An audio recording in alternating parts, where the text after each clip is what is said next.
सरल सीधे व्यक्ति को संसार में कष्ट सहने पड़ते हैं, पर चालाक व्यक्ति संसार में सुख पाता है, सफल हो जाता है। सफल नहीं होता, ये गलत शब्द है। सफल नहीं होगा। अभी कोई चालाकी से सफल हो सकता है। रावण जैसा कोई चालाक पुरुष था, सब विद्याओं का ज्ञाता, परम चालाक था। कालनेमि से बढ़कर कोई चालाक था?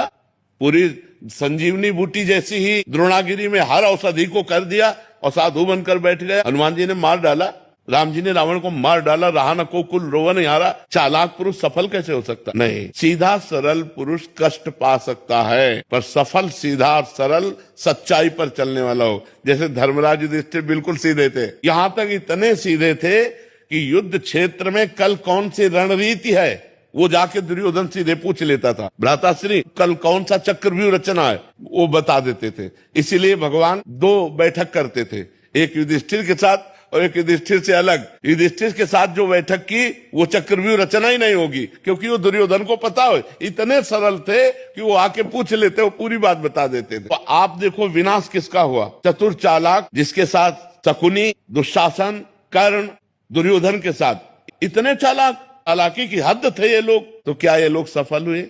नहीं, सफल हुए सीधे साधे युधिष्ठिर जी महाराज।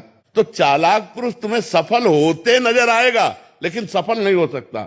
सीधा साधा पुरुष तुम्हें दुख भोगते नजर आएगा, लेकिन वो दुख भोगेगा नहीं, आगे चलकर वही विजय को प्राप्त होगा। थोड़ी यात्रा ऐसी है जिसमें संशय हो सकता है देखकर कि बेईमान, दुष्ट, चालाक, कपटी पुरुष उन्नति को प्राप्त हो रहा है और धर्मात्मा, ईमानदार दुख को प्राप्त हो रहा है। लेकिन परिणाम में जो सही चल रहा है उसका सही परिणाम होगा, और जो गलत चल रहा है उसका गलत परिणाम होगा पक्का।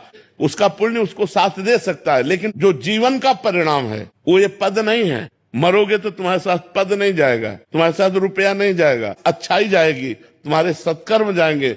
और ये पक्की बात समझ लो, जब आपके आचरणों का, और भगवान ऐसी बुद्धि भ्रष्ट कर देते हैं कि खुला आचरण उसकी गंदगी सामने आ जाती है। आदमी की इज्जत चली गई तो किस योग रह गया? तो ये पक्का समझ लो, अच्छा पुरुष और धर्मात्मा पुरुष दुखी हो सकता है लेकिन हार नहीं सकता।